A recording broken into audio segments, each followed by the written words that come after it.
The anime introduces us to Takeru Kamishiro, a simple office worker whose life is a monotonous cycle of the same commute, the same job, and the same trip home, an ordinary existence that, while comforting to some, leaves a part of him yearning for a taste of something different. One day after work, as Takeru seeks a distraction on his TV, he's suddenly transported from his couch into a white void, standing before the very man he was just watching. This white-haired man introduces himself as the supervisor of the solar system, clarifying he's less an alien and more of a god, though he prefers the mundane title of the universe's middle management. He reveals a problematic planet called Medius where civilizations repeatedly collapse despite his interventions, explaining that he now needs to create a small ripple that can grow into a world-changing wave, and Takeru is to be that ripple. When Takeru resists, the god nonchalantly informs him that he is already dead, and refusing this transfer to Medius means his soul will simply vanish. Panicked, Takeru accepts and is allowed to choose special gifts. The god quickly jots down extreme magical potential before Takeru excitedly requests a cute companion.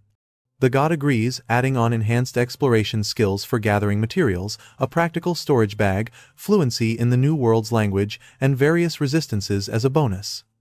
As Takeru's body begins to fade, the god has a last-minute moment of doubt, worrying he may have given him too much and expressing uncertainty about the specific companion chosen for him. Takeru's alarm at this cryptic warning is met only with a smile as he disappears, awakening in a forest on Medius in a new body, armed with only the promised bag and a stick he found on the ground. Completely lost, Takeru decides to search for civilization, but soon discovers his abilities by experimenting with words. Saying, "Scan," reveals the names of materials around him. And his first find is a B-rank moonlit herb, thrilling him with its potential value. He quickly learns to gather anything that glows, collecting akane mushrooms, elemental mushrooms, and prara leaves, but his most valuable find is what initially appears to be a stone, which his scan identifies as C-rank hammer, pangolin droppings. Disgusted, but practical, he notes its high rank and also figures out that his exploration magic marks tradable materials with special icons for easy tracking. With a decent haul, he heads to a nearby town where a guard named Marlowe, surprised by both Takeru's height and his rare profession as a material collector, directs him to the general store.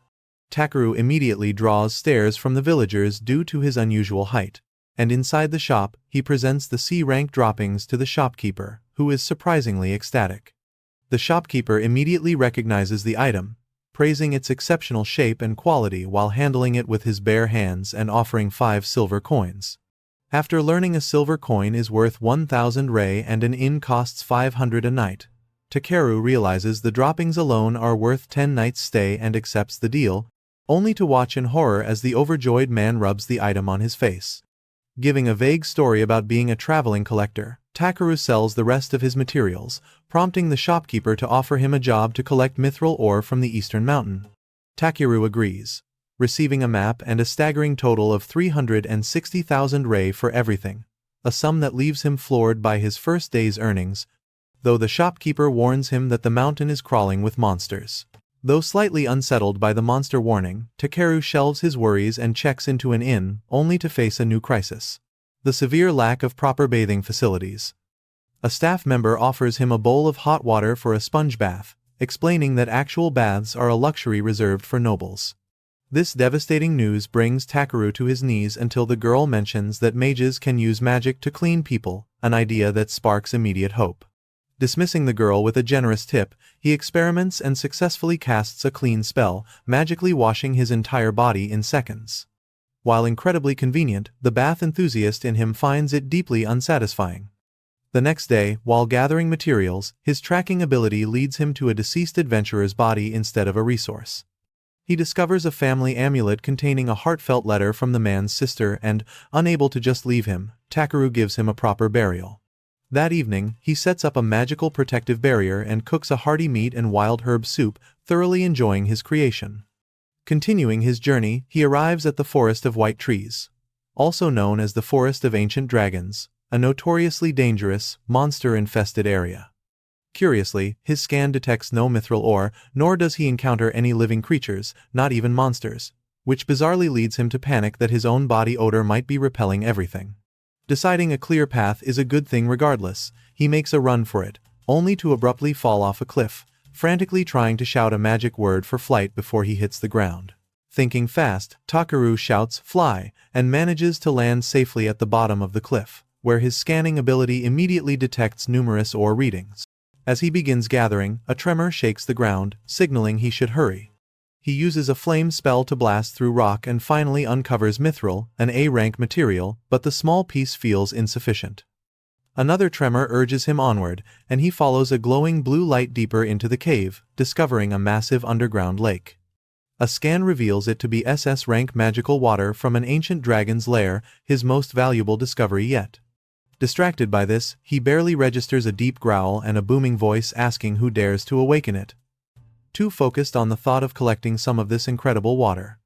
As he dismisses the voice again and reaches for the lake, a colossal creature erupts from the surface, roaring in fury.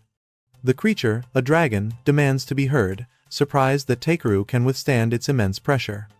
Realizing his mistake, Takeru performs a deep formal bow of apology, a gesture perfected by years of office life, which amuses the dragon.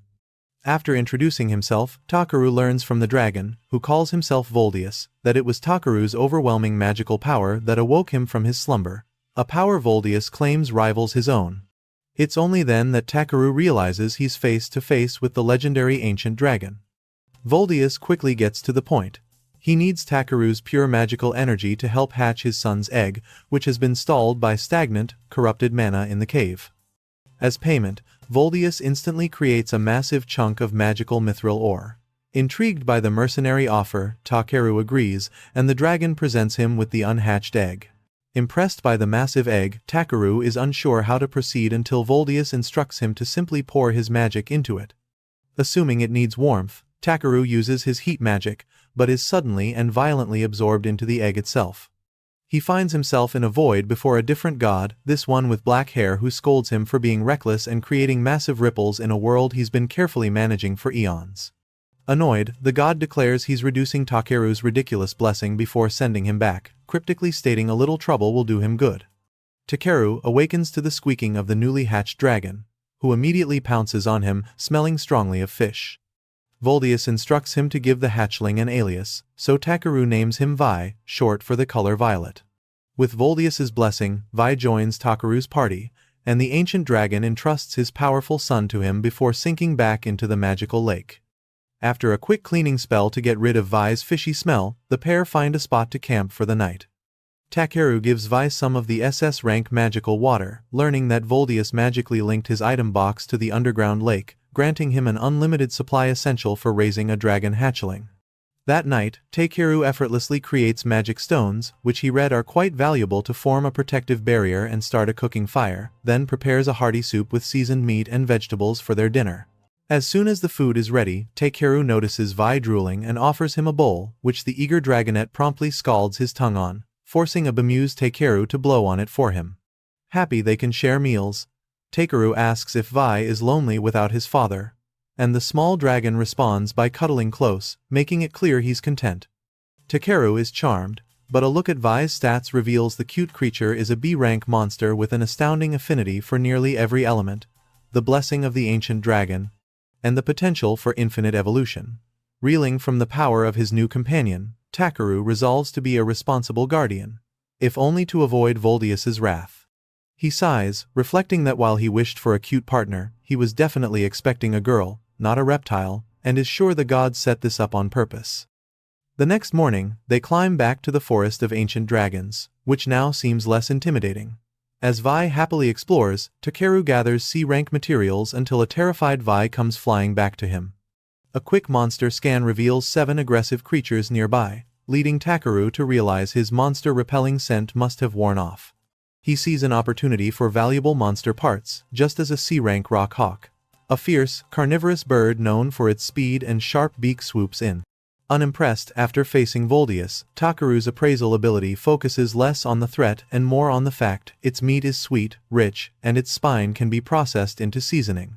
Viewing the creature as a flying ingredient, he instantly erects a barrier and prepares an attack, creating ice needles with his magic and declaring that if he must hunt, it will be for survival and sustenance as the rock hawk dives. Takeru effortlessly dispatches the rock hawk with just 3 ice needles, but his victory is short-lived as Vi warns of more monsters approaching, a prospect Takeru only sees as an opportunity for more ingredients. A pack of C-rank serpent wolves, fierce omnivores with paralyzing venom in their snake-like tails, surrounds them. But Takeru remains unfazed. Buffing himself with speed and weight reduction magic, he launches into the air and uses hardened limbs to eliminate one with a powerful kick before quickly dispatching the rest with his bare fists.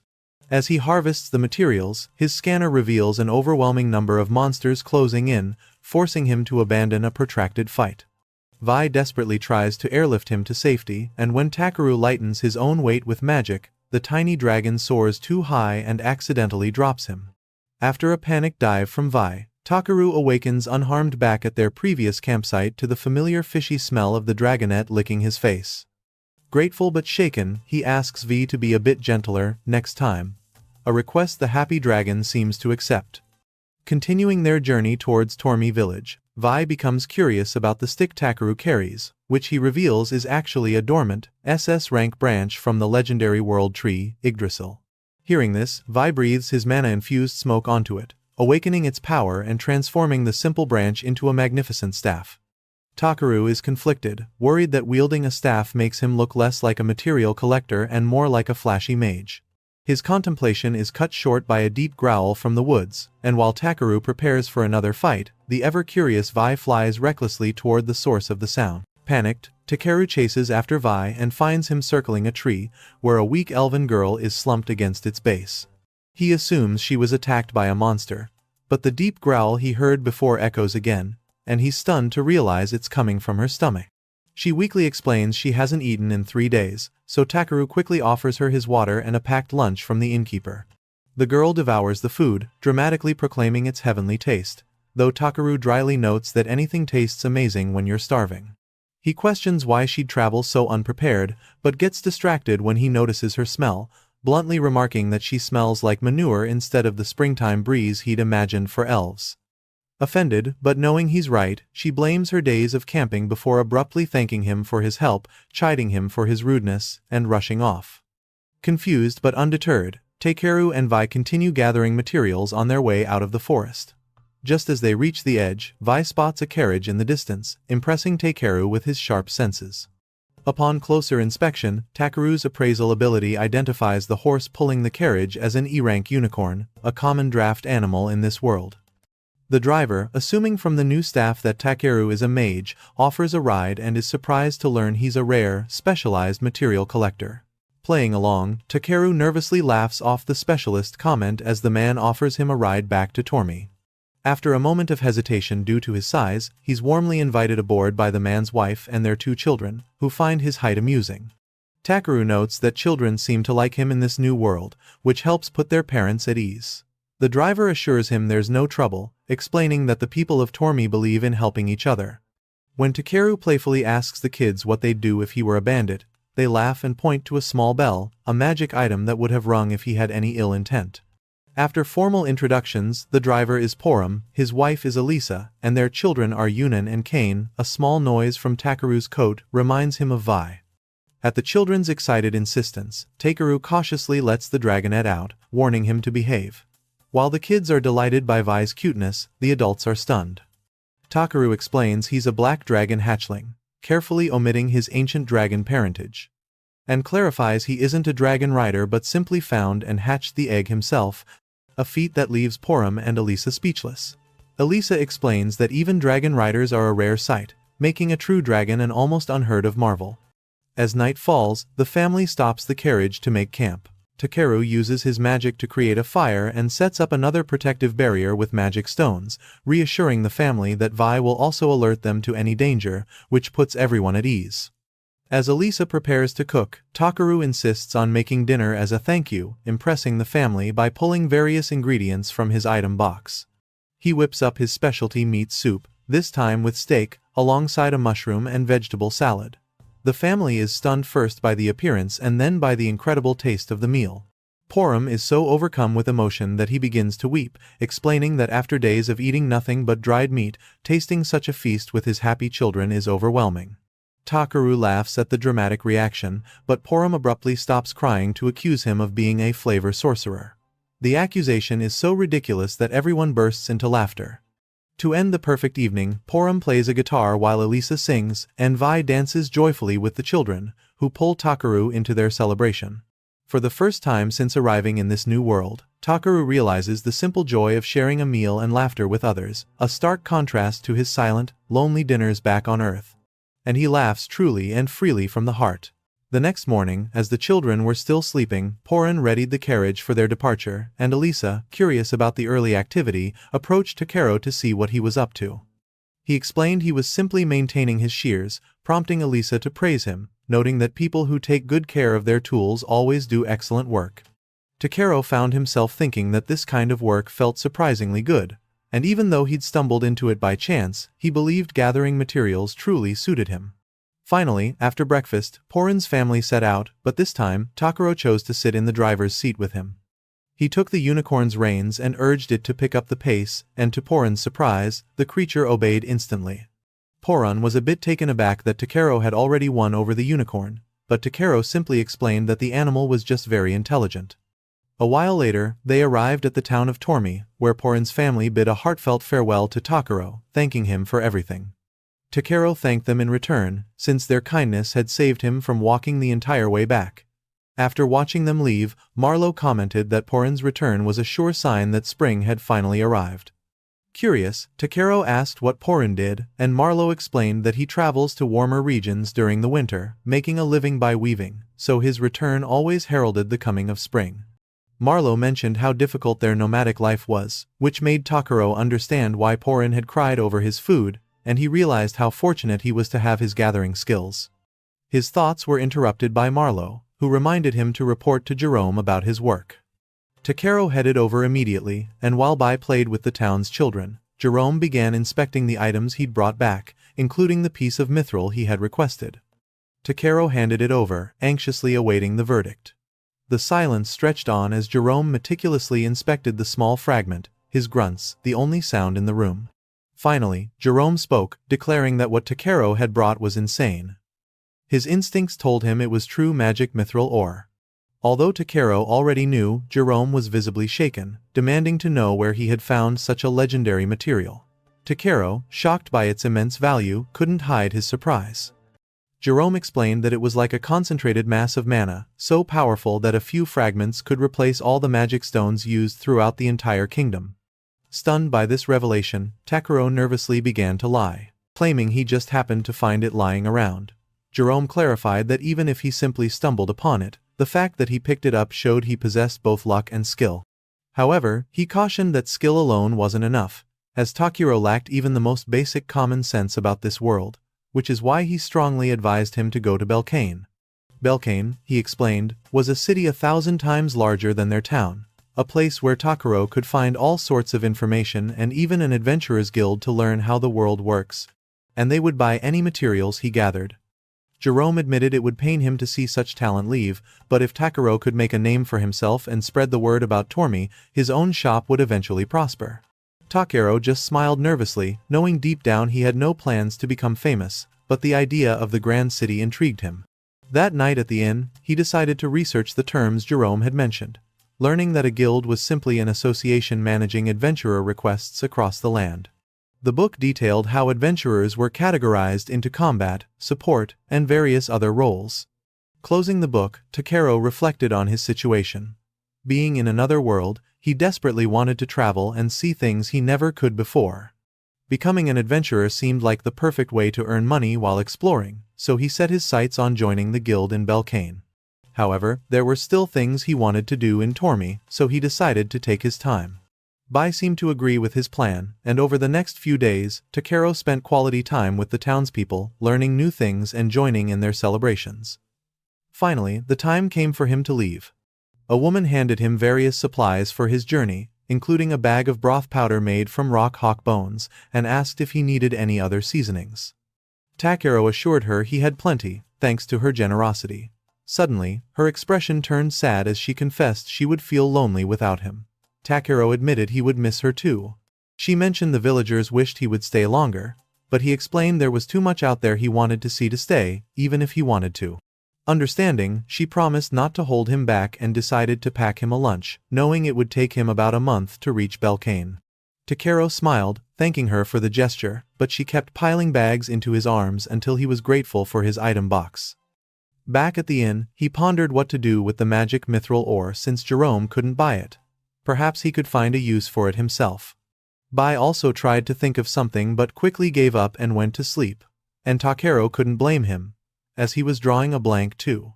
Still, he felt indebted to the town and wanted to create something that could help them. Just then, a memory from the town's celebration sparked an idea.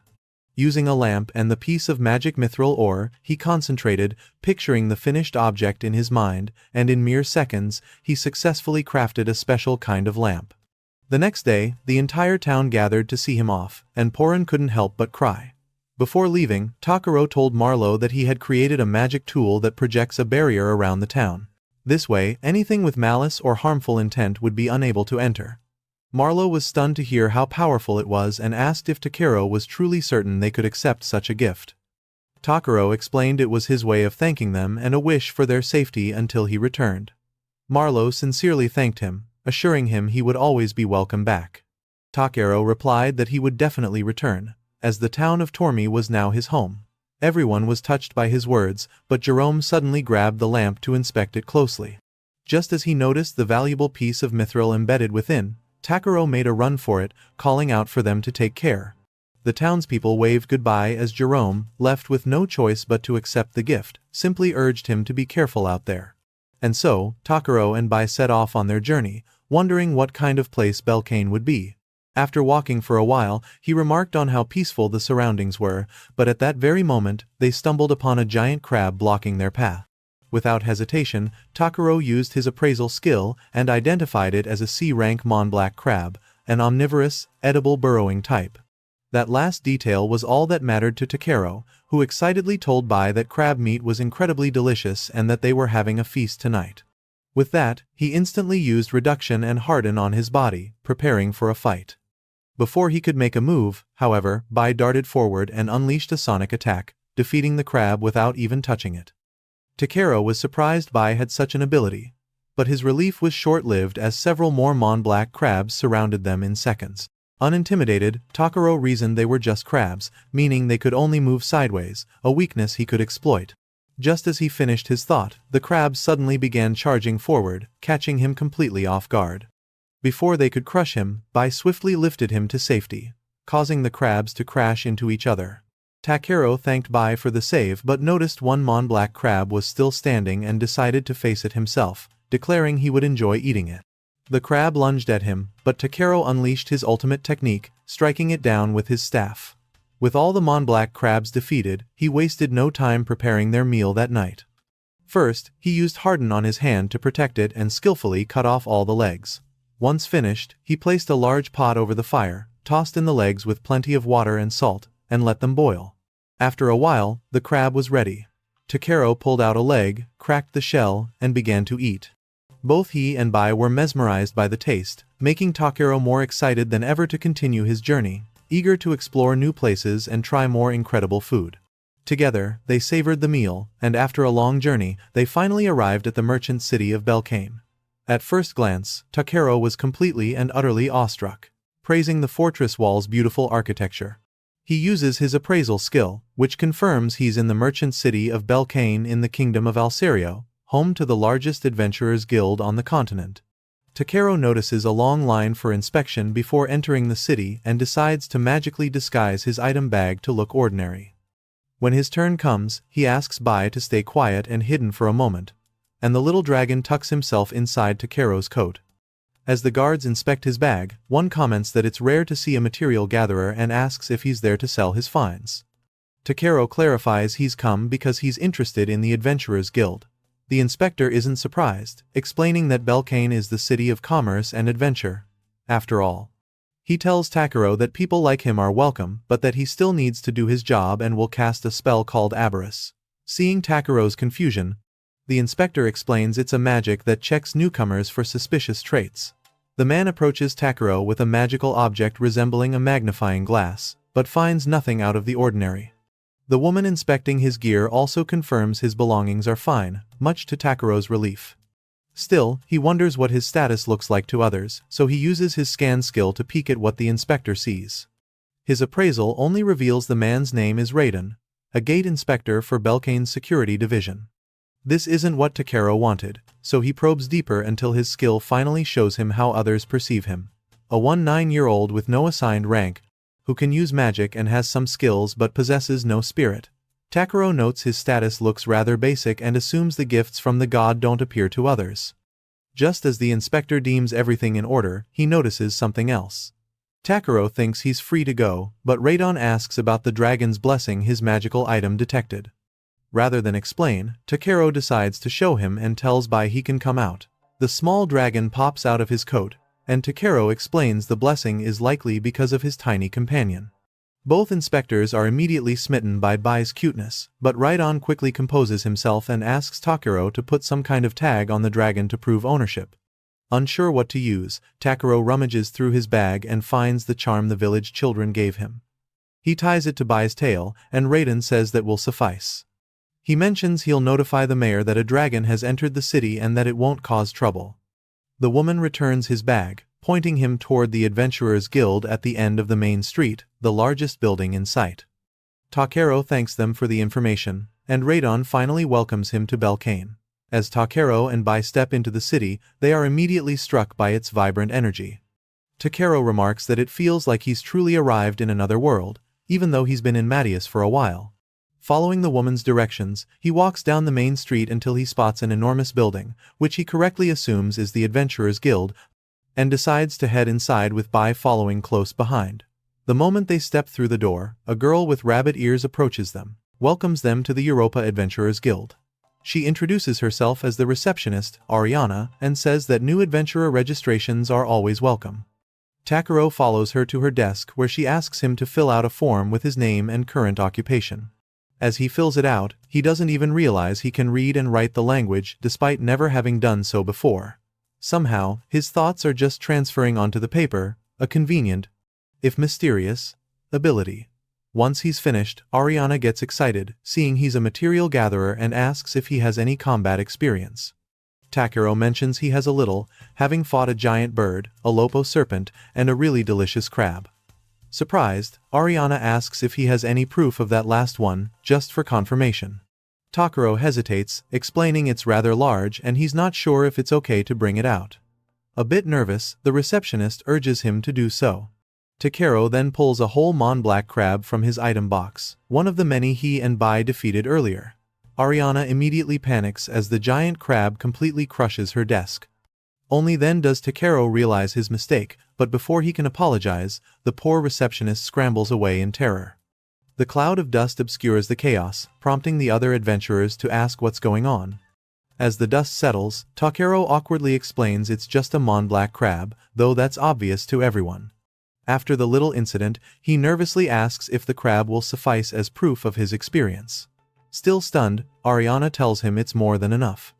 However, one of the adventurers points out that he has an item box. Takeru confirms it but unconvincingly explains it was just a gift. Suddenly, the adventurer's eyes begin to glow as he uses some kind of skill on Takeru, observing him intently. After a few seconds, the man confirms Takeru isn't lying and tells Ariana everything is fine, as he's telling the truth and is blue. Feeling a bit confused, Takeru asks what he means by blue. The adventurer replies that he used Aberus, apologizing for using it without warning, and explains that his version of the skill reads a person's nature. Blue means he's clean, with no ill intentions, so he knows Takeru isn't a bad person.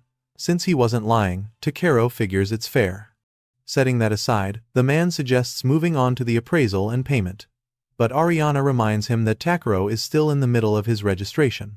This confuses the man, who thought Takeru was there to sell the crab shell. Hearing this, Takeru corrects him, saying he actually just wants to eat it. Everyone in the guild is left speechless, asking if he's really going to eat that thing. Takeru can only smile awkwardly, not understanding the fuss, since in his opinion, Mont Blanc crab meat is incredibly delicious. The adventurer decides to drop the subject and continue with the registration, asking if he has any party members.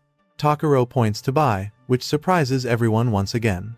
Having a dragon as a partner instantly boosts his reputation, and just like that, Takeru starts to draw a lot of attention. Noticing this, he begins to feel uneasy. Ariana decides to finalize his registration, explaining that according to guild rules, everyone starts at F rank, the lowest.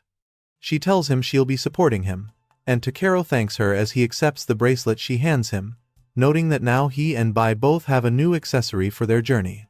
Takeru located the deceased adventurer's family to return his belongings and deliver the unfortunate news of his passing. He informed them that he found the man dead in the forest near Tormi village, but assured them the adventurer likely did not suffer. The family wept upon hearing the news, though the adventurer's mother noted that he had always been reckless and prone to causing trouble. The father thanked Takeru for delivering the information, though his sentence was cut short by a coughing fit. Takeru immediately recalled that it was Raidon who had identified the deceased's possessions as belonging to Balluri Fent, a man who had taken jobs specifically to pay for his father's medicine.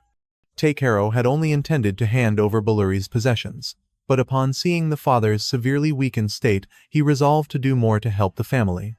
Some time later, Takeru met with an appraiser at the guild, presenting 8 prara leaves, 6 pola roots, 20 pencil mushrooms, and 20 mother mushrooms. The appraiser was delighted by the materials, noting he had never seen such large mushrooms, and commented that their clients spoke highly of Takeru. Despite having been at the guild for a short time, they were already requesting him for specific tasks. Takeru admitted he was honored to hear this. Just then, Ariana entered the room to inform him that they had received many job requests for him, and while he couldn't accept them all, he decided to take at least a few. Ariana thanked him and confirmed she would notify the clients. After a long day, Takeru decided to unwind at the city baths, grateful that he could take a proper bath in this world. It had been half a month since they arrived in Belkame, and when they first arrived, the bathhouse was dirty, leading Takeru to use cleaning magic on it immediately. Now, he could end his days by relieving his exhaustion in a clean bath, and he couldn't be happier. While relaxing, a lizardman from the guild named Claystone joined him. Takeru was surprised, as Claystone usually didn't come at this hour, but Clay explained that his old scars were bothering him, suggesting rain was imminent. Claystone also brought up the rumor that Takeru could use healing spells, as he had heard Takeru treated a sick man in the slums. Takeru understood this referred to Balluri's father, whom he had healed using healing magic that day, clarifying that he was merely imitating something he had seen before. Though he admitted he hadn't charged for the service, Claystone praised him as truly selfless, but pointed out that he could have made a fortune. Takeru grew worried, asking if the healers who charged for their services now hated him, which only made Clay roar with laughter. Dropping the subject, Clay asked if Takeru had received a notification about ranking up. Takeru simply stated he was happy with the current situation and had no desire to rise in rank. Claystone confirmed once more that Takeru was selfless, but warned him that acting this way would only draw more attention. Takeru clarified that there were things he did desire, such as sharp shears for gathering materials. Clay left the bath, stating that wasn't what he meant, but advised Takeru to learn more about the world. Sometime later, Takeru returned to the guild after completing a job, and the appraiser once again asked him to. The appraiser once again urged Takeru to rank up, as had been requested multiple times, noting that given his demonstrated abilities, a higher rank was certainly within his reach. Takeru reiterated that he was truly not interested in ascending, knowing that if he wasn't careful, rising in rank could bring him more problems, and that doing as he pleased from a low rank was far better. A peace he did not want to disrupt right now. Just then, an adventurer rushed into the guild with terrible news: goblins were attacking. The guild master immediately ordered that all adventurers, rank D and above, be contacted to gather at the North Station, and that all available healing mages and medics be brought forth. He then asked a girl named Muesli which rank A adventurers were still in the city. She reported that Brow and Mohammed were absent, but Claystone was available. The guildmaster, referring to Claystone as the Honorable Dragon King, asked her to contact him immediately. Takeru witnessed the entire scene but decided to leave the guild, thinking it was none of his business, as he was only rank F. Despite this, the guildmaster stopped him immediately and told him that he was going too. With no other option, Takeru attended the strategy meeting, where the guildmaster announced that the front line was at the Stafford Plains to the southwest. The goblins were heading straight for Belkame, and they could not allow them to cross the bridge over the Salves River. All the adventurers agreed, and Takeru observed their passion, though he privately considered them to be true combat fanatics. As someone more inclined toward the liberal arts, Takeru knew he couldn't keep up and felt completely out of place. Just then, a pair of adventurers named Diego and Harold approached him, noting that since he was rank F, he should stay back and not get in the way, though they were sure he'd be too frightened to be of any use anyway. As they laughed, the guild master walked over to Takaro and mentioned that he must be the gatherer that Grid kept talking about. Takaro nervously introduced himself, and the guild master told him that everyone had good things to say about him and that it was rare for Grid to praise someone without reservations. Hearing this, Takaro offered an uncomfortable smile and said he was honored. The guild master stared intently at him without blinking, then laughed, pleased to see that Takaro was the first person not to be intimidated by his presence, betting that he was far more impressive than he appeared. Diego and Harold disagreed, finding Takaro to be a weakling, while Takaro inwardly wished he hadn't been praised so much, as he didn't want to draw negative attention. The guildmaster simply departed, saying Takaro could protect himself despite being rank F, and that he only needed to fight for what he wished to protect. Diego and Harold left with the boss, leaving Muesli with Takaro. She mentioned that she couldn't believe the boss was sending rank F adventurers out there and apologized. But at the same time, she was excited that they were there now. Muesli was confused but excited to participate in the action. She introduced herself and explained that she could use a bit of healing magic, so they had to work hard to meet the guildmaster's expectations in this battle. Despite her initial enthusiasm, as they headed to the mission base, Muesli was visibly terrified, clinging to Takaro as if her life depended on it, trying to deny her fear despite her tears. Takaro knew he had to calm her down quickly or she would be a liability. He reminded her that they were in the rear guard, where they couldn't even see the enemy, and yet she was terrified. If she could use her healing magic, she should focus on treating the wounded, because nobody said she had to fight. Takaro reassured her that it was okay to be afraid, and Muesli, for once, stopped crying and listened. He told her that combatants get hurt on the battlefield, so it was natural to be scared, and she shouldn't be ashamed for feeling it. Those who fight do so because they are afraid, and they just need to do what they can to survive, and she possessed the power to achieve that. Muesli quickly wiped away her tears, changing her attitude and regaining her excitement, resolving to do her best. Once back at the base, Claystone approached Takaro after overhearing his speech. Takaro admitted the passionate words were unlike him, but Clay clarified that he just thought Takaro could speak with passion sometimes. Putting that aside, Takaro mentioned that he thought Claystone would be on the front lines, but Clay explained that his old scars were acting up and his body wasn't responding. Takaro assumed he meant the deep scars on his back that he saw in the baths and asked if that was why. This was clearly a sensitive topic for Clay, who fell silent for a moment. Once composed, Clay asked Takaro if he didn't think such scars were a mark of shame for a warrior, since anyone would assume he got them running away from an enemy. Takaro countered that Clay got those scars defending someone, and though he was severely injured, he was still alive, meaning he could still protect someone else. Clay was surprised, but admitted that was one way to look at it.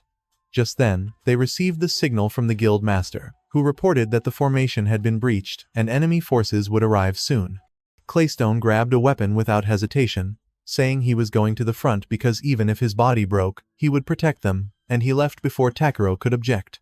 However, Takaro knew Clay wouldn't be able to protect anyone if he destroyed himself. Despite the chaos, Muesli remained composed, and Takaro realized he couldn't keep avoiding trouble. He drew his staff and activated a magic shield, surrounding the area with strong walls to protect the base. Takaro informed Muesli that he was going to check on Clay and immediately left, arriving on hands and knees to face the goblins blocking his path. He hesitated slightly, acknowledging that even though goblins were monsters, facing humanoid creatures was always difficult. Still, he knew he couldn't worry about that now, so he asked Bai to take them down. The small dragon prepared a powerful attack, and all the nearby adventurers immediately took cover. In a matter of seconds, all the goblins were taken out of commission thanks to Bai, much to the surprise of Diego and Harold. Diego and Harold thanked them for saving them, explaining that a high-ranking monster, a goblin sergeant, had appeared, causing the front line to collapse. They managed to escape thanks to Claystone, but they got separated from him and had no way of finding him. In another scene, we see Claystone fighting the goblins alone in the rain, but the pain from his scars caused him to make a fatal mistake. Just as the goblins were about to finish him off, Bai stopped them with a lightning strike, just as before. Takaro quickly rushed to Claystone, saying he knew the weather was making his scars hurt. Clay yelled in pain when Takaro patted him on the back, so Takaro asked him to retreat, saying they would plan a counterattack. No sooner had he said that than a loud roar was heard in the distance, and Clay told him he couldn't retreat now. Takero clarified that he and Bai could fight, but Clay warned him that even if they fled, the goblins would catch up to them. The goblin sergeant suddenly appeared with a violent attack, and smaller goblins surrounded them. Clay dodged the attack, telling them to escape while he bought time. Seeing his determination, Takero asked Clay if those scars on his back were important to him, wanting to know if they were a memory of something, or perhaps someone important. While fighting the goblins, Clay replied that they were only proof of his foolishness, and that he utterly despised them.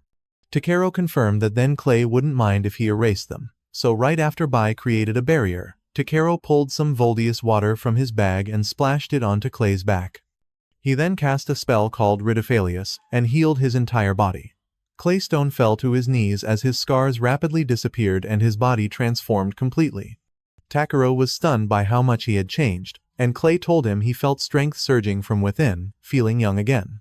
Thanks to this, he could fight the goblins with his bare claws, defeating them all in minutes.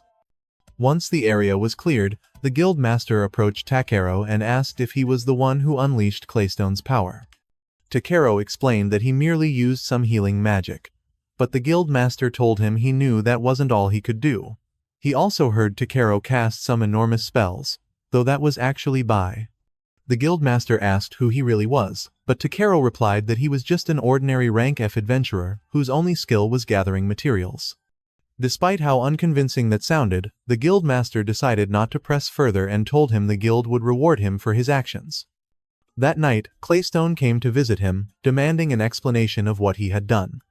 Takero was happy to see he was well, but Clay clarified that he wasn't well at all, as he still felt a burning heat inside and needed to know what Takero did to him. Takero tried to calm him down, explaining he just threw magical elemental water and cast the Ridiphalius spell. And seeing Clay's confusion, Takero clarified that it was a highly concentrated and high-purity aggregation of elemental magic.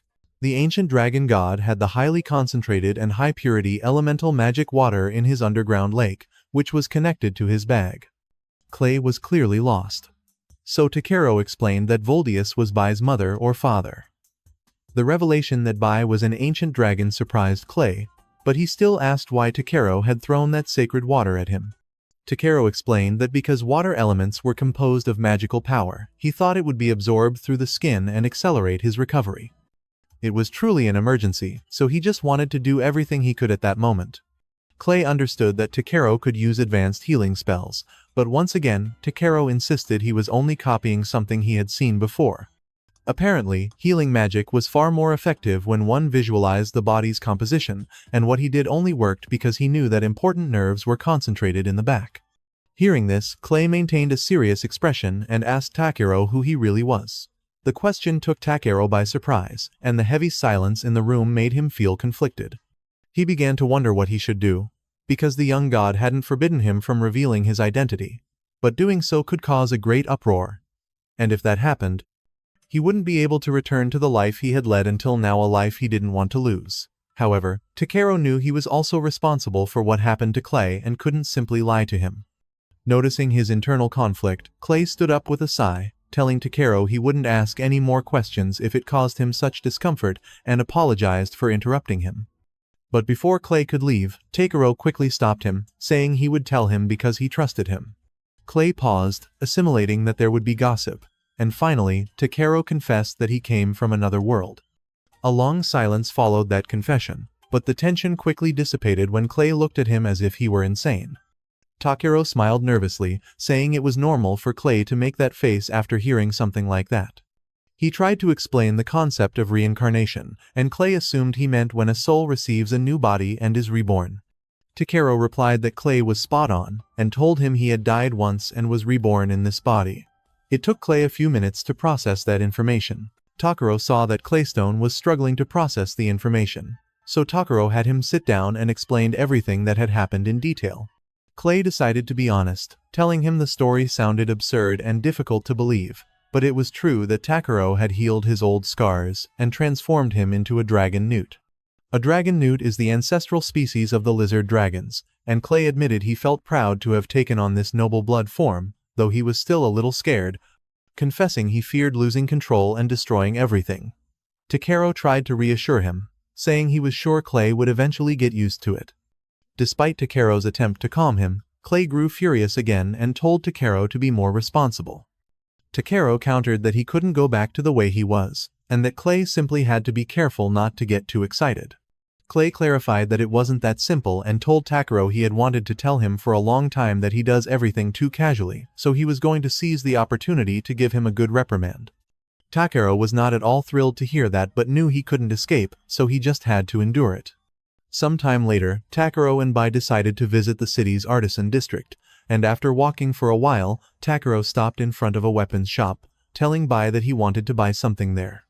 Just then, a woman with cat ears, clearly the shopkeeper, approached them, noticed Takero's interest, and greeted him with a smile, asking if anything had caught his eye. Takero decides to ask her if by any chance she sells shears for gathering materials, as his are clearly worn out and dull, but the woman informs him they don't have any, though she recognizes him as the material gatherer everyone has been talking about lately. When Takero confirms this, she introduces herself as Rib and says that in that case, she might be able to help him. She explains that her master, Grusis, is a top-tier blacksmith and will surely be able to assist, although he'll first need to acquire something the old man has been looking for. Takero agrees to hear the details, so Rib lets him into the workshop, where he is clearly impressed by their work. She mentions she is one of the people who fell in love with the forge's fire and assures him that one day she'll steal the old man's technique to forge a sword worthy of a hero. Takero hopes her dream comes true and follows her to Master Grusis's office, who immediately asks what Takero is doing there. Rib informs him he's the famous gatherer, prompting a skeptical Grusis to remark it's quite a reputation for a newcomer. Takero clarifies he's just been lucky. Rib then tells her boss that perhaps Takero could retrieve some Hydra ore from the perilous Ryujai mine for the sword they're presenting at the artisan exhibition. Grusis instantly refuses, stating he would never send a gatherer to such a dangerous place. Despite Rib's insistence, Grusis raises his voice, saying the answer is still no. Stubbornly, she reminds him of the deadline and provocatively pulls his beard, challenging him to use second-rate materials and see if he can still call himself a master. Enraged, Grusis tells her she has a lot of nerve and warns that the mine isn't just filled with monsters, there are rumors of demons down there. Rib admits she'd heard that as well and that it was rumored to be the reason the Hydra ore supply had dwindled. Grusis scolds her for not mentioning this to Takero, stating that a blacksmith who doesn't value life has no right to wield a hammer. While he appreciates her initiative, he won't send a young man to his death out of desperation. Moved by her master's integrity, Rib apologizes to Takero and asks him to forget the request. However, Takero simply offers them some cookies and says he understands the situation, then proposes a deal. If he successfully gathers the Hydra ore, Grusis must forge him a unique pair of shears as a reward. Grusis asks if he didn't hear the warnings, but Takero assures them he can handle whatever is in the mine. To prove his capability, he shows them a part from a beast that even B-rank adventurers would struggle to defeat. This is enough to convince them, and soon Takero is on a cart heading towards his destination beyond Buira village, which is managed by boss Raoul, when he is suddenly told someone wants to eat crab, but Takero informs them that unfortunately they don't have any left. Some passengers comment on the strange recent occurrences, like all the poisonous herbs in the Robri Pass withering overnight and disturbances in the forest of white trees. Takero listens quietly, trying to convince himself it wasn't his fault. After a while, he reaches a town with a horse merchant and thinks it would be nice to travel by horse someday. Just as he's about to leave, Takero hears a woman arguing with the seller and realizes it's the elf he met before. She's complaining that she ordered a pure white steed that could gallop through the skies, but he's showing her a giant white bird, not a horse. The man reminds her this is a horse dealership, and around here, any creature that can carry cargo is called a horse, whether it's a giant eagle or a giant bird. The elf, clearly unaware of this local custom, apologizes, admitting she might have worded her request poorly. The seller forgives her, saying he should have confirmed the details. Knowing she's looking for a white Pegasus, he suggests she might have better luck in Boss Raoul, the Dwarven Kingdom. The elf leaves happily with this new information, and Takero realizes they're heading to the same place. He tells his companions they can take their time and gather some materials along the way. First, he collects a norate mushroom, a poisonous-looking fungus with white spots on a green cap, which, despite its appearance, is a highly nutritious ingredient that boosts stamina. He also finds a maso mushroom, a red-capped fungus with white spots that promotes rapid growth. Takiro realizes the forest is a treasure trove of ingredients. They also find lunar nightgrass, a yellow flower said to bloom under the crescent moon, whose nectar is a favorite of spirits and helps relieve fatigue. When crushed, it can be used as an effective healing ointment. Takiro immediately uses his shears to collect some, but just as he does, a familiar growl echoes through the forest. This time, they instantly recognize the sound and, as expected, find the elf sitting against a tree, utterly parched and starving. Finding the situation all too familiar, Takiro offers her food and water once again. Revitalized, the woman approaches to shake his hand, expressing her immense gratitude. Takiro smiles, but is immediately taken aback by her odor, causing him to recoil. On impulse, he uses his cleaning magic, and in an instant, the elf is sparkling clean. Takiro sheepishly explains that he couldn't stand by and watch the pristine image of elegant elves be tarnished. The woman smiles and formally introduces herself as Belle Veretta Brole, acknowledging that elven names can be a mouthful for humans. She tells him he has done her a great service on both occasions, but Takiro quickly dismisses it, simply telling her to be careful on her journey. However, Belle stops him before he can walk away, insisting that elves do not repay kindness with indifference, though he replies that he didn't help her with the expectation of a reward. She insists, asking him to at least let her help with his work. Vi seems to approve of the idea, happy to have her around, so Takiro agrees to let her travel with them as a companion until they reach the next town. While he's gathering norate mushrooms, Belle comes running to him excitedly with Vi, claiming she's found something amazing. She proudly presents a rock, insisting it's the droppings of a hammer anteater, but Takiro uses his appraisal skill and informs her it's just a rock. Undeterred, Belle soon returns with another find, only for Takiro to tell her that this time, it's actual droppings. She tries one last time, and Takiro has to warn her that she's now holding a poisonous mushroom. Belle is surprised, then bursts out laughing with Vi at how terrifying that is, making Takiro think her mental age must be about the same as Vi's. When the sun sets, Belle goes to gather firewood, but Takiro tells her he has magic stones. However, she explains that leaving traces of a campfire is important, as it lets other travelers know the spot is safe for camping. With that, she heads off, returning a moment later not with kindling, but with an entire log. Before Takiro can question her, she tosses the log into the air, leaps after it, and with 2 daggers, slices it into perfect pieces of firewood. Takiro is stunned, wondering if all elves are this incredible. He recognizes her blades are impressive, and uses his appraisal skill on them, shocked to discover they are A-rank weapons, the first he's ever seen. Belle's daggers are called the Silver Jambia, a treasure of the High Elves. They are imbued with the power of wind spirits, increasing their speed and sharpness, with their effectiveness scaling based on the wielder's latent magical power. Only High Elves or those of a chosen bloodline can wield them. Putting that aside, Takiro uses the firewood to cook his favorite soup, which Belle is excited to try. With the first sip, she is blown away, and both she and Vi enjoy the soup immensely. Much to Takiro's delight, even if he thinks they're exaggerating. As they eat, Belle asks if he's also heading to Boss Raoul, and he explains he has a job to gather something called Hydra ore in the Ryujai mine. Takiro then asks why she's headed there, and Belle's expression turns serious as she explains she's searching for the white Pegasus of the skies, the one her sister Ryutakara has always dreamed of. Takiro tries to take her heartfelt quest seriously, but the dramatic moment is completely ruined when he notices the crumbs all over her face.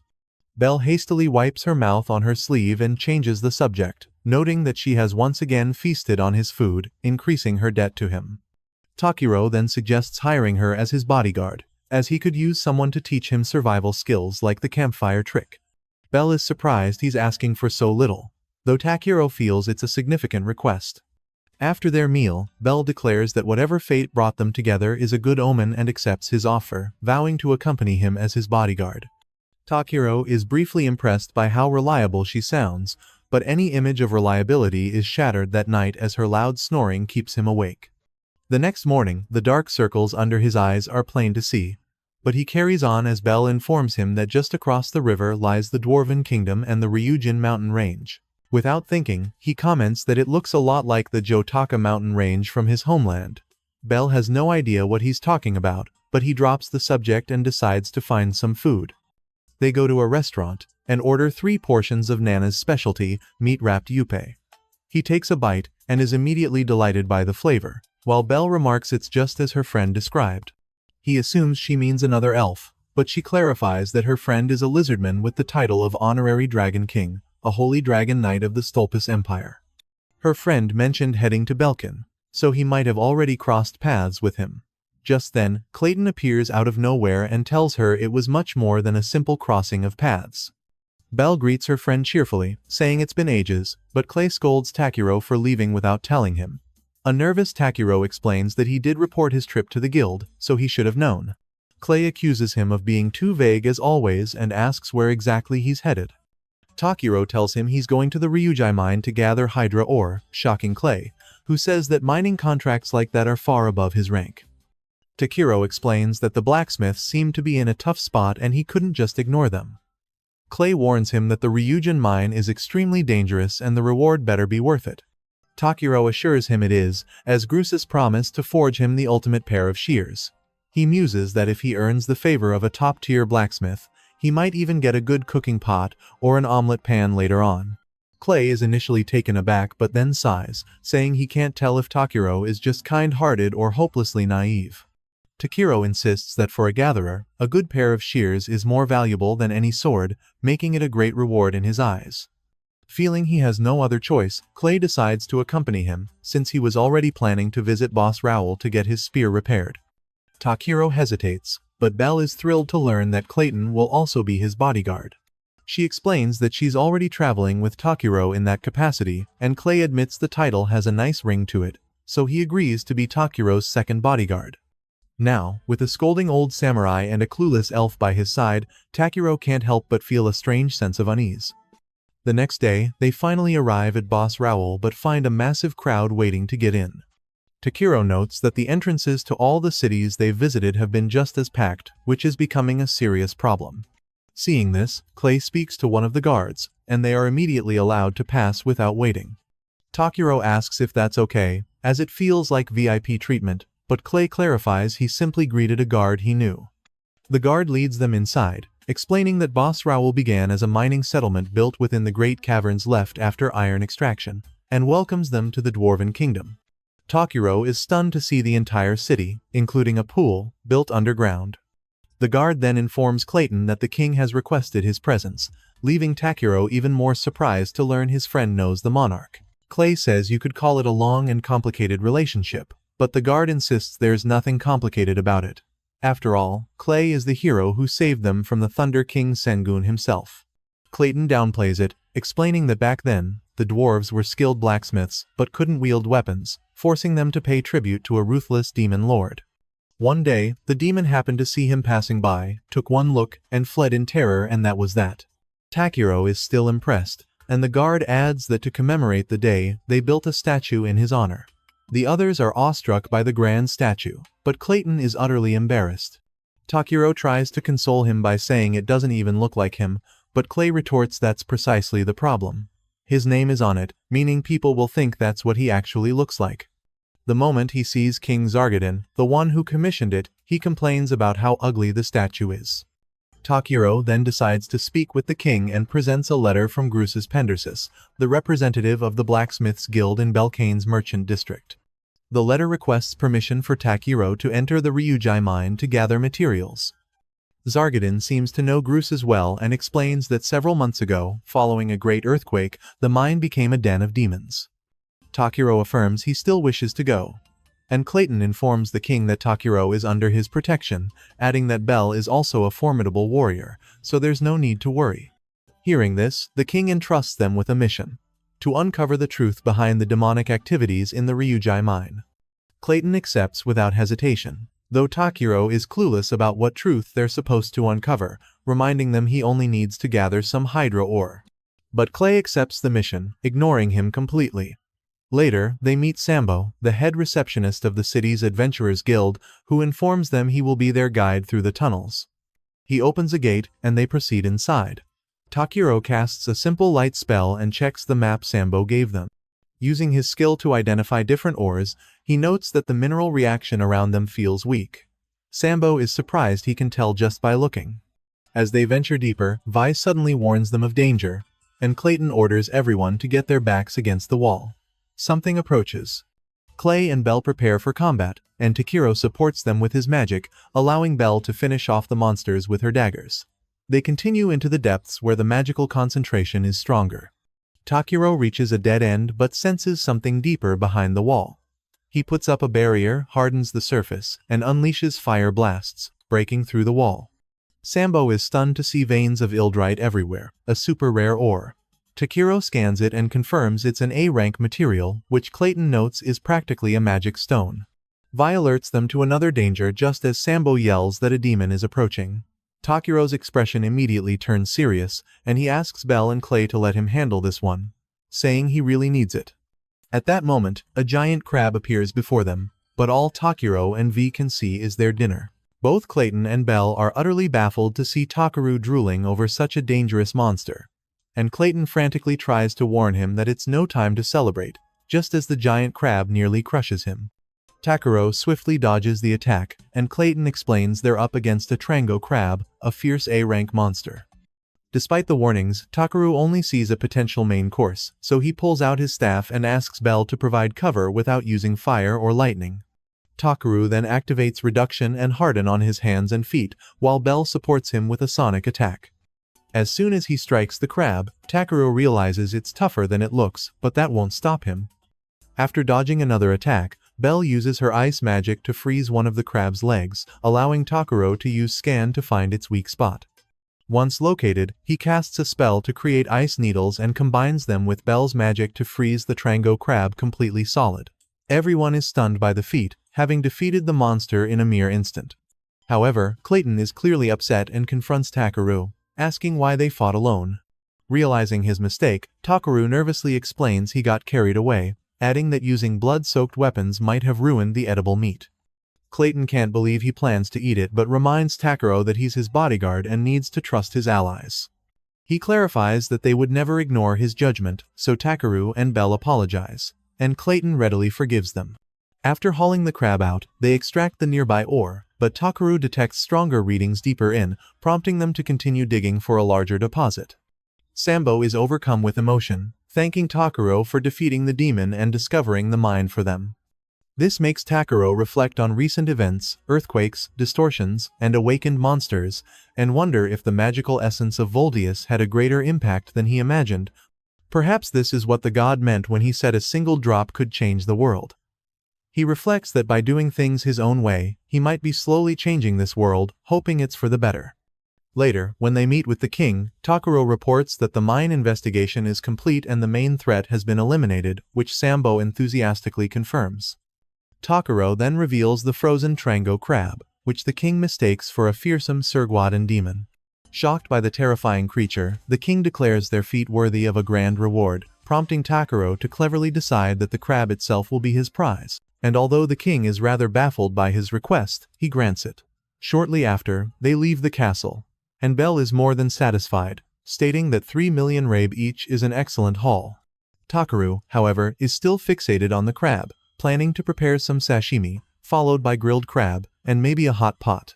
Bai is just as excited, but Clayton asks what they're thinking, so Takeru explains that the crab's tough shell could be used as excellent material for crafting gathering shears. The next day, Belle is ecstatic to receive her reward. A magnificent white steed, the legendary Pegasus she was searching for.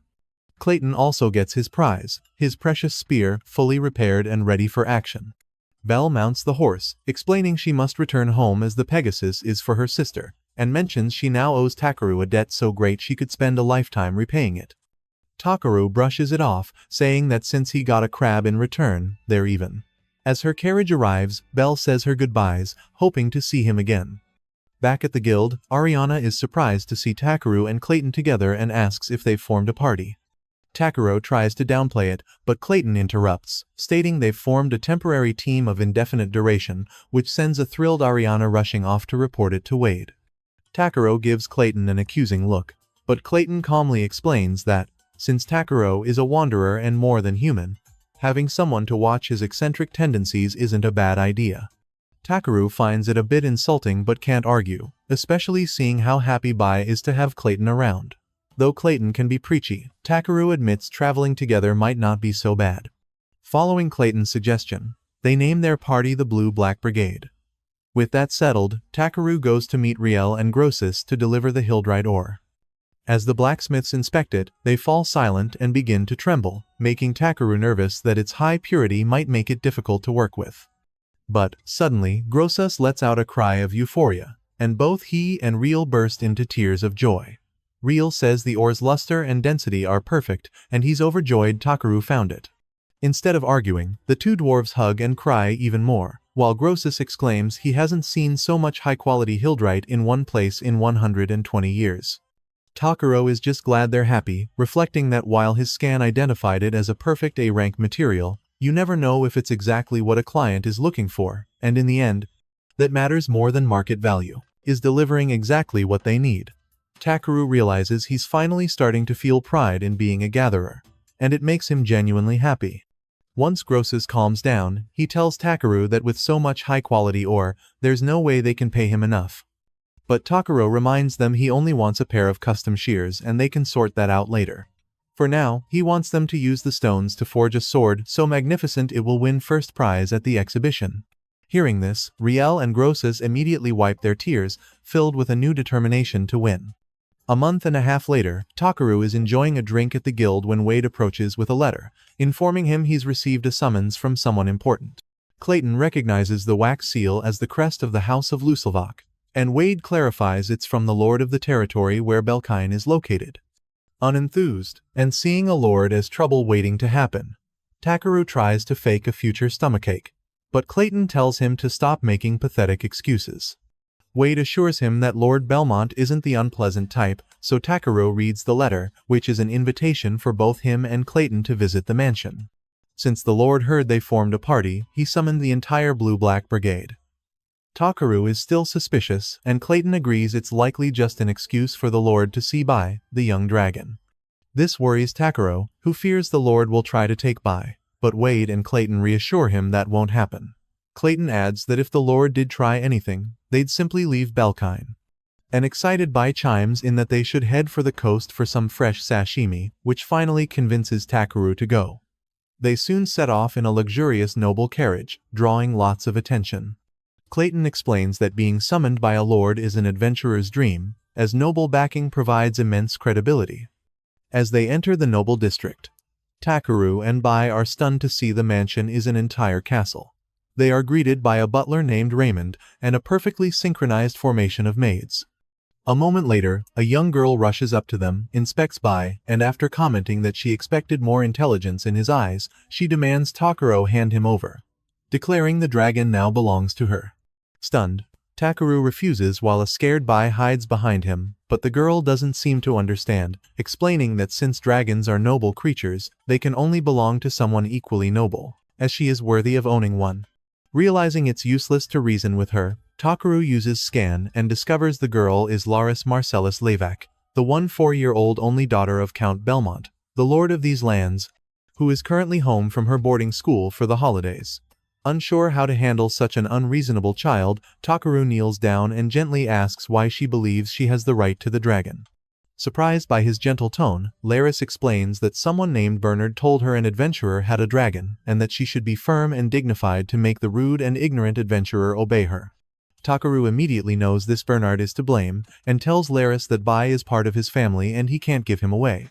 Laris is shocked, and asks the dragon if his name is really Bai, who confirms with a small chirp. Not expecting a response, she's informed that Bai can understand human language. A guilty Laris, realizing she'd spoken cruelly without considering their bond, apologizes, and Bai easily forgives her, though he quickly regrets it when she hugs him too tightly. Takeru then asks why she wants a dragon so badly, and her expression saddens as she explains it was for her mother. Before she can cry, her father appears, a handsome man who Takeru is shocked to learn is the Lord, as he seems too young for the title. Belmont introduces himself, and after they sit for tea, he apologizes for his daughter's rude behavior. Clayton then asks why they were summoned, and Belmont reveals he needs to ask them for a favor concerning his wife. Clayton explains to Takeru that the lady has been bedridden for nearly half a year. Belmont elaborates that he heard rumors about Takeru after a sickly tenant in the Bospo district miraculously regained his health thanks to him. Takeru awkwardly admits it was likely his doing, and Belmont pleads with him to use his extraordinary power to save his wife. Takeru hesitates, knowing his magic is powerful enough to evolve Clayton, but he's unsure of the consequences if he were to imbalance something.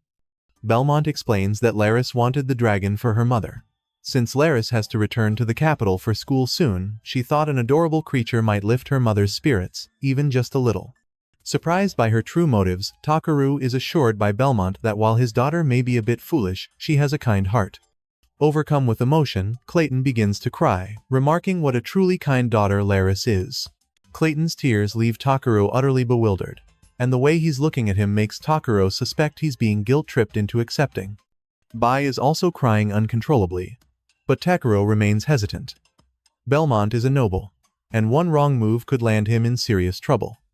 Before giving an answer, Takeru asks to see his wife. Belmont misinterprets this as acceptance, and seeing the hope on the man's face, Takeru mentally scolds himself for not being clearer but feels he has no choice but to go along. Belmont leads him through the castle to his wife's room, where Takeru instantly notices the place hasn't been aired out in days. The sheer amount of dust makes even Clayton sneeze, but Takeru ignores it to focus on the real problem, Belmont's wife. She asks what brings him here, and her husband explains he's brought the man rumored to cure illnesses with a mysterious power. Seeing her in person, Takeru is shocked by her frail and deplorable condition, unable to speak a word. Belmont urges him closer, but Takeru first asks if they can brighten the room, which isn't possible due to her sensitivity to sunlight. With that, Takeru approaches her to silently assess her condition, using scan. His skill reveals she is Mary Lateria, a 2-year-old woman suffering from complex cataracts, a gait disorder, anemia, kidney problems, Ibver poisoning, and other complications. Her body is clearly riddled with diseases. He tells Belmont he can probably treat some symptoms like light sensitivity and various pains, which makes Belmont's face light up with hope. However, Takeru is privately concerned about the Ibver poisoning, something he's never heard of. He tells Belmont that everything depends on his trust, asking if he will truly place his wife's life in the hands of an unknown adventurer. Belmont hesitates, but Mary Lateria interjects, saying she trusts her husband's decision and would be happy just to hug her daughter Laris one more time. Moved to tears but with an expression of pure determination, Belmont begs Takeru to save her. That is enough to make up Takeru's mind, and he finally agrees to do it. Clayton asks if Takeru will use the same technique as before to heal her wounds, but Takeru declines, explaining that the spell consumes an enormous amount of mana, meaning in Eulalia's current, weakened state, her body wouldn't be able to withstand it.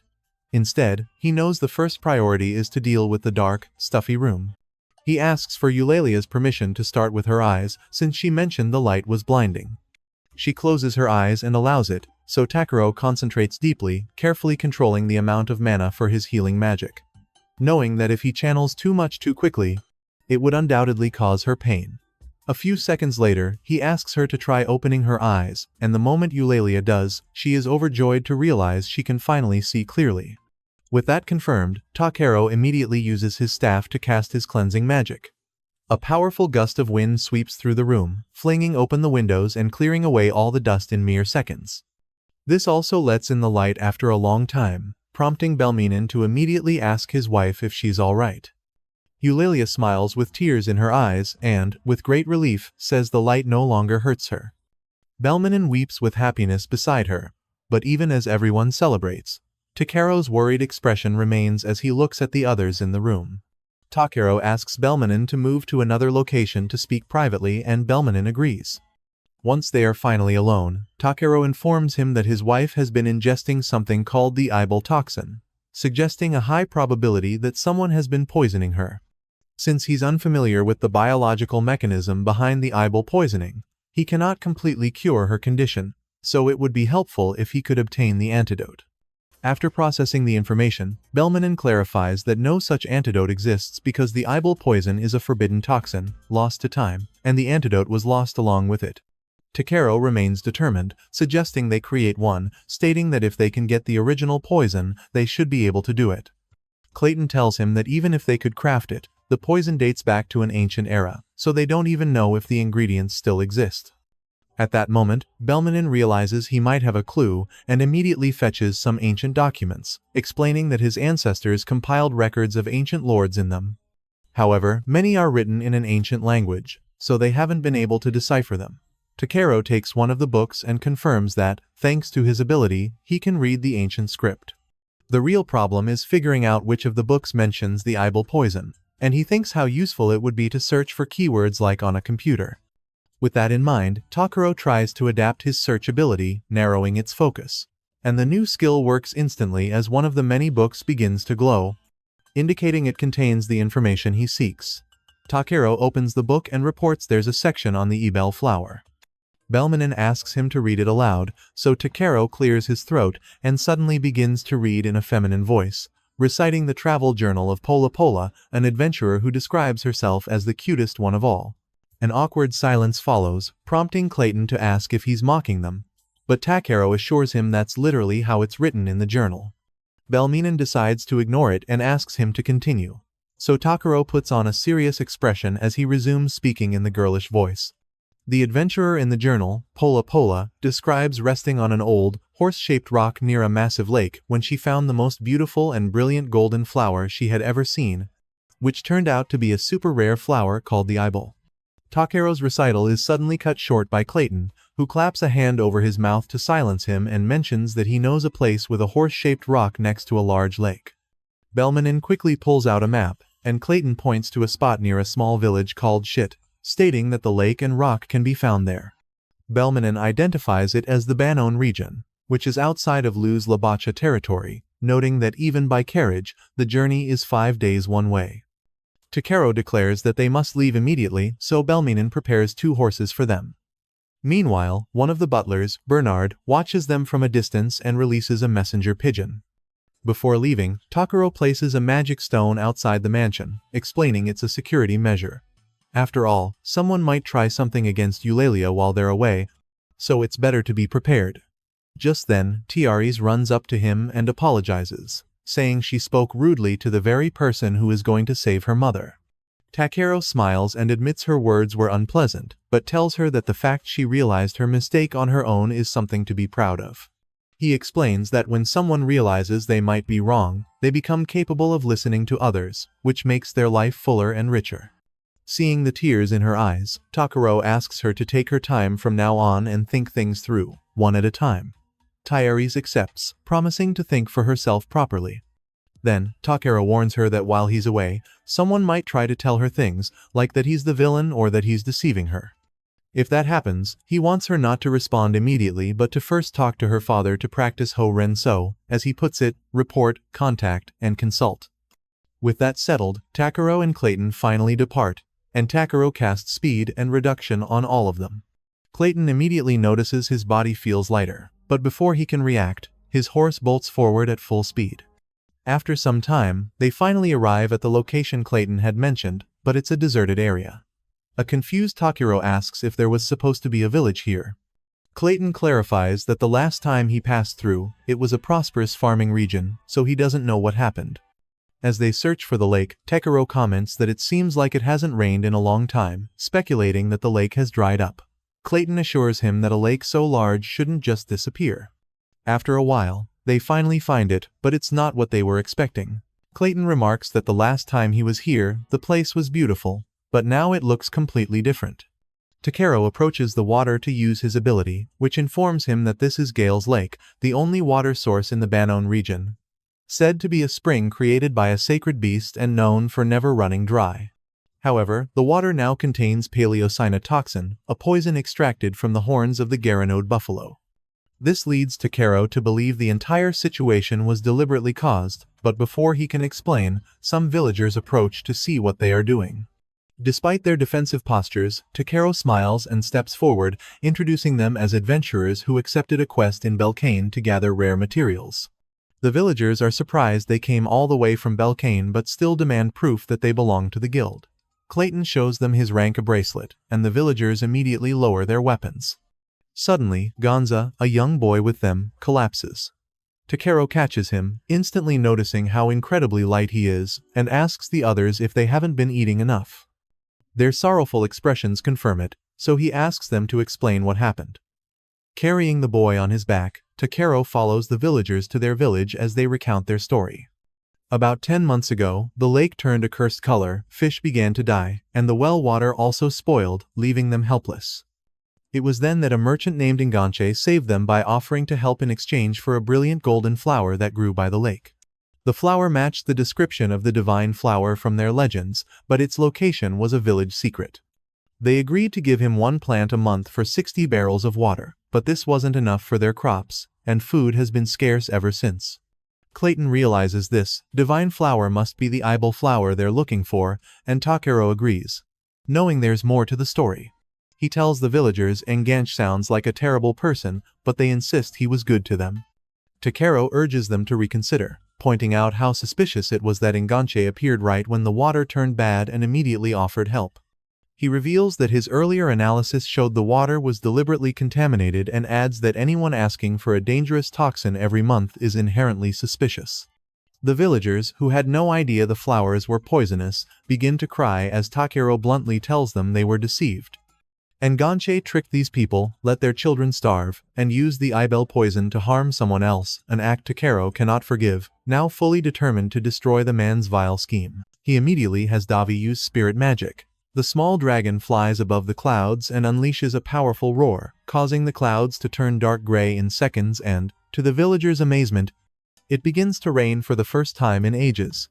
Once Takeru deems it sufficient, he has Davi stop and then draws his staff, casting cleansing magic over all the villagers, followed by a repair spell that restores the entire village in an instant. Announcing that it's time for a grand meal, he pulls an enormous pot from his bag and prepares his favorite soup for everyone. As the villagers celebrate, one of them expresses his gratitude, but laments they have nothing to offer in return. Takeru reassures him, stating that all he asks for is permission to find and collect the eyeball flower for someone who desperately needs its antidote. The villager quickly agrees to lead them there, though he hints at a small problem. Before he can elaborate, the village children flock to Takeru, eager to play. The elder starts to scold them, but Clayton intervenes, assuring him that being entrusted with the location of their precious flower is more than enough payment. Meanwhile, Gonza leads Takeru to his secret base, a barn where they store the fruit from last autumn's harvest. Gonza explains that while the flower's nectar is sweet, the fruit is inedibly salty and always thrown away. Intrigued, Takeru tries a piece and is stunned to discover it tastes exactly like soy sauce. Back at the Luz Labacha mansion, an alarm blares, and Thierry's races desperately towards her mother's room. Knowing it's the barrier Takeru set up, designed to trigger if anyone with malicious intent got close. When she arrives, she finds Bernard trying to force the door open. Seeing her fear, Bernard calmly tries to placate her, denying he has any reason to harm her mother when she confronts him. Tiaris recounts Takeru's warning about the alarm, but Bernard scoffs, attempting to manipulate her by painting adventurers as rude, greedy people, and calling the alarm a mere trick to deceive her. However, Tiaris immediately refutes his claims, declaring that Takeru is kind and far more polite and respectful than she herself has been. With a menacing look, Bernard asks her to think carefully. Who should she trust, a rootless, wandering adventurer, or someone who has served her family with absolute loyalty? The answer, he insists, should be obvious. Terrified, Tiaris runs to her father the moment he appears and requests Ho Ren So. After hearing both sides, Belminen admits it's possible Takeru is deceiving them, but it's also true that he improved Eulalia's condition and the alarm he set is now indicating Bernard is a threat. Unable to determine the truth, he decides to have Bernard prove his innocence. Belminen pours a glass of the special water Bernard had provided for Eulalia's treatment and demands he drink it. Bernard hesitates, but Belminen presses, reminding him he had claimed it was nutritious. Seeing Bernard's nervousness, Belminen splashes the water on him. Bernard screams in panic, shouting that it's poison and collapsing dramatically.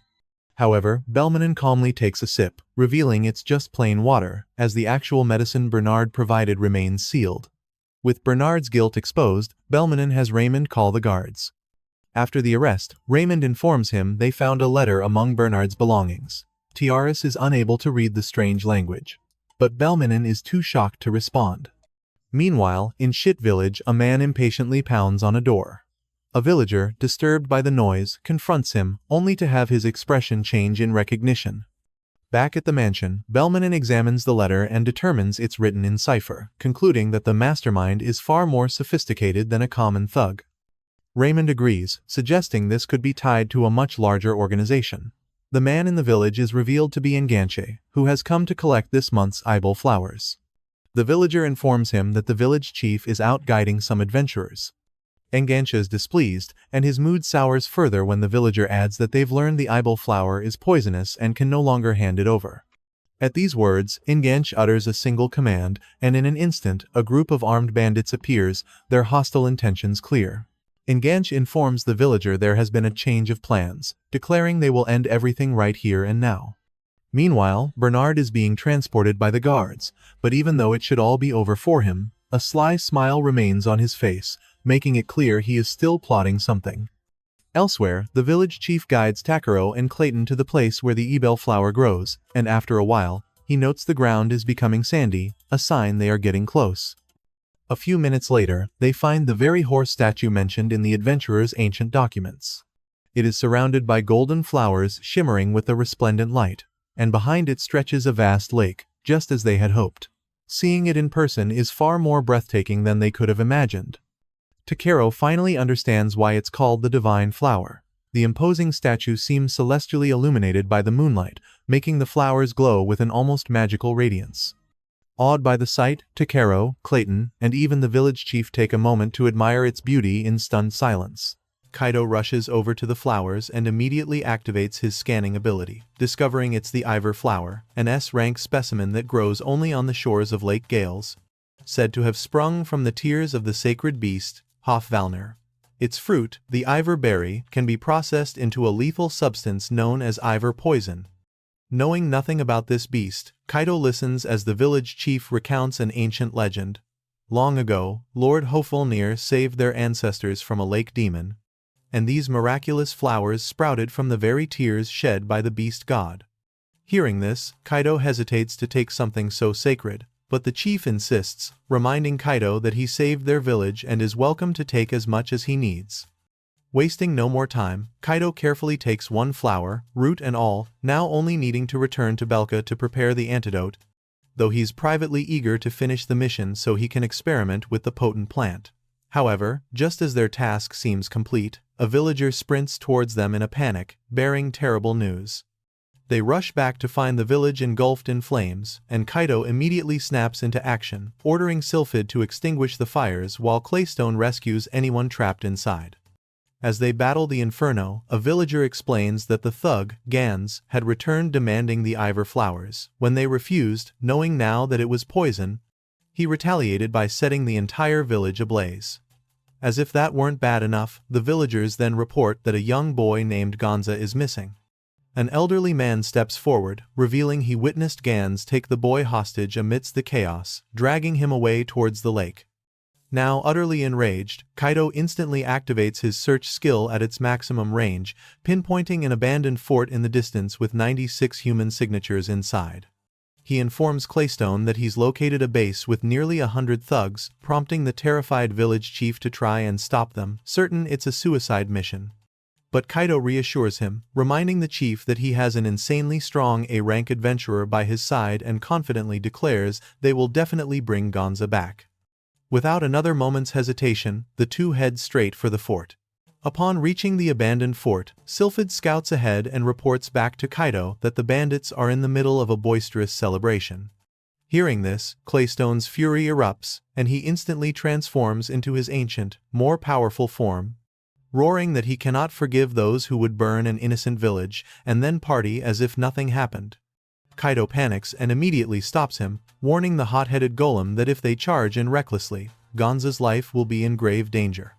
Claystone quickly apologizes, and Kaido can't help but marvel at how someone so terrifying can be so docile. When Claystone asks how he's supposed to contain his explosive rage, Kaido tells him to hold on while he devises a stealth plan. Using a powerful concealment spell, they successfully infiltrate the fort, where Claystone silently knocks out a patrolling guard.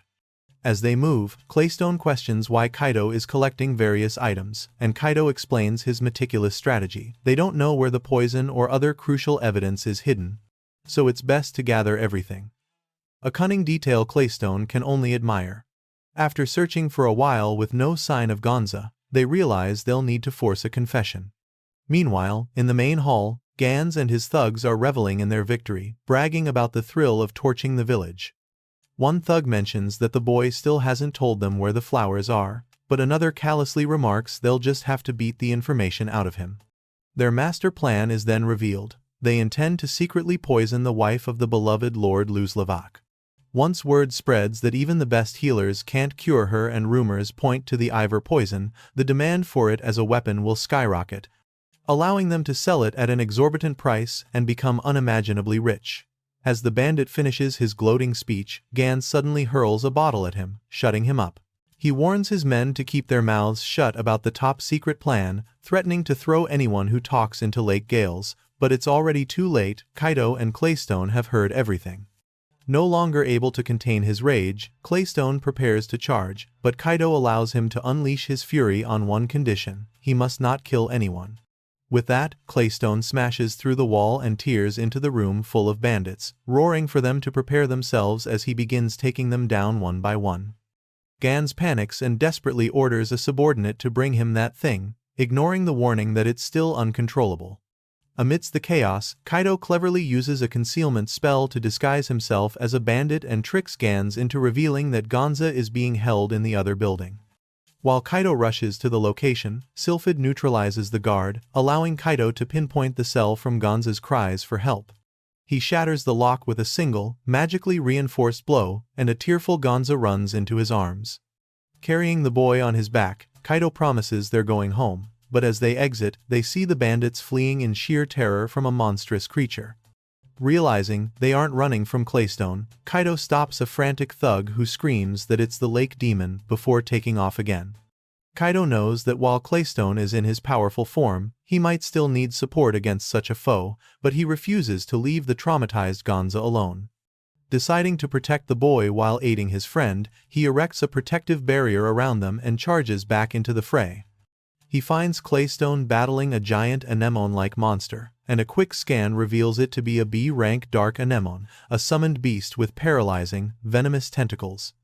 Kaido immediately knows Gans is responsible, and when the cowering thug spots him and begs to be saved, Kaido coldly retorts that he brought this upon himself.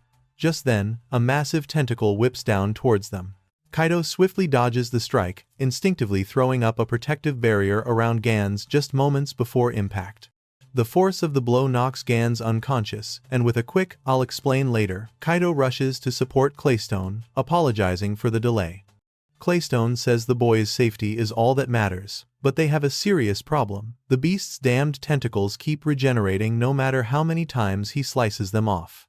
Kaido declares that their only option is to take out all the tentacles at once, and raising his staff, he unleashes Ice Breath, a powerful whirlwind of frost that engulfs the monster.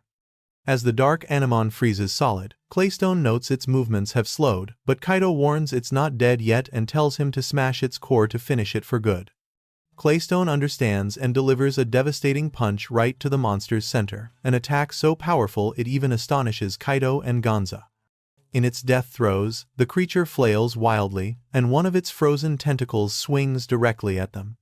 The force of the impact launches them both into the air, but Kaido thinks fast, tossing Gonza towards Sylphid and yelling for her to protect the boy as he himself plummets helplessly into the lake below.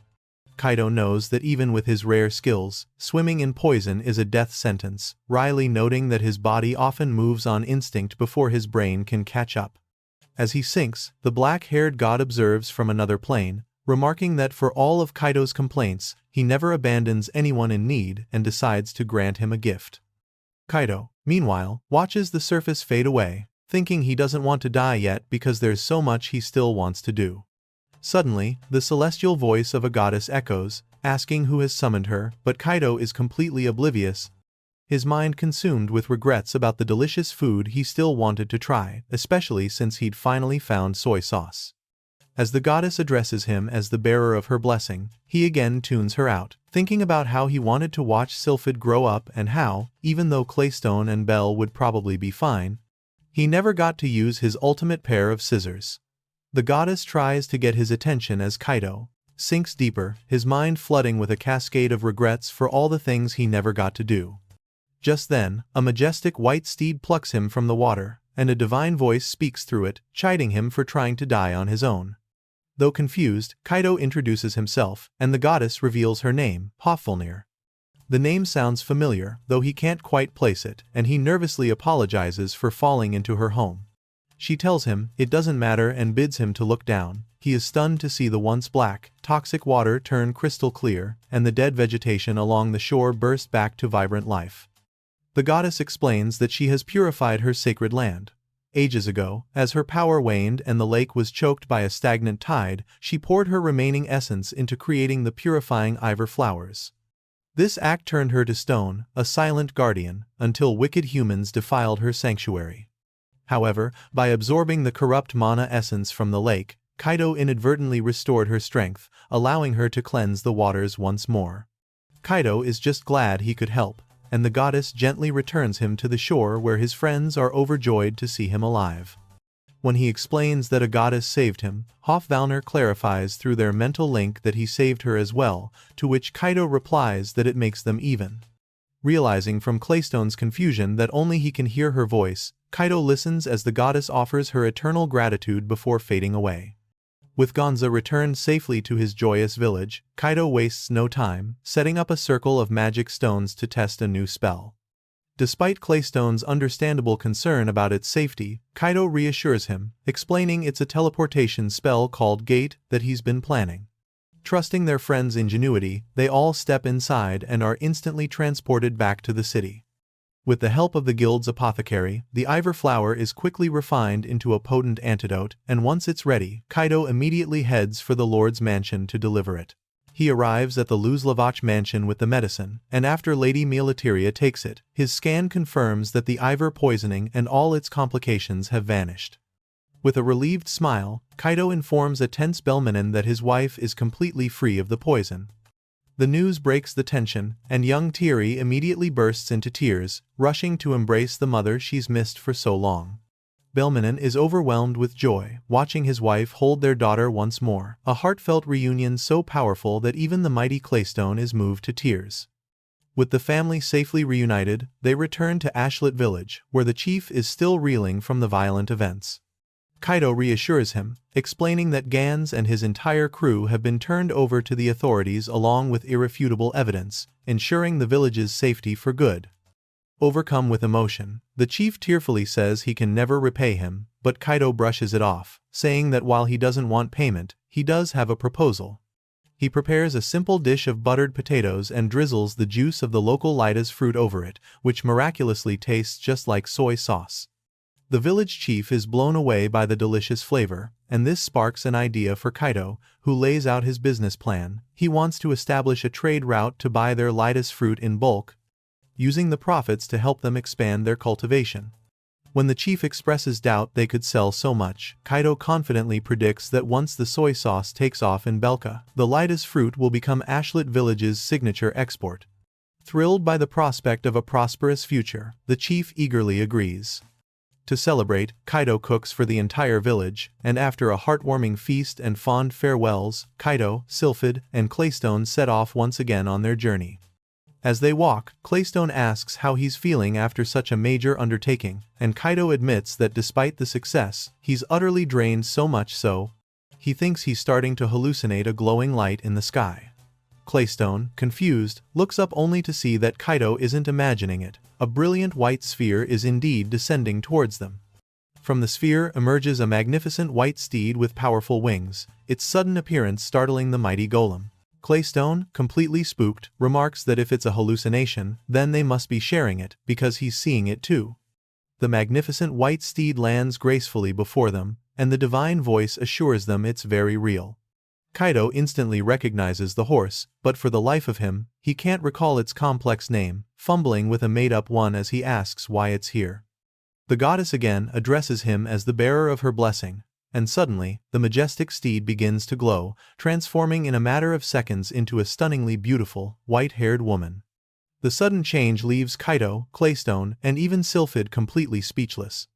The goddess, Hofvalner, explains that having been bound to her sacred land for ages, she has decided to accompany Kaito on his journey to see the world.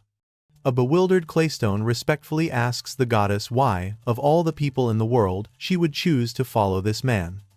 Hofvalner simply laughs, stating that a life with Kaito seems far too entertaining to pass up, and besides, he did wish for a horse. Kaito sheepishly admits this is true, though this wasn't quite what he had in mind. She assures him there is no finer steed, and he's welcome to ride her anytime he wishes, a suggestion that makes Kaito smile with extreme discomfort as he wonders if it's even permissible to recruit an actual god into an adventuring party. Despite his apprehension and a strong feeling that this will lead to a whole new set of problems, the sacred beast Hofvalner officially joins their group.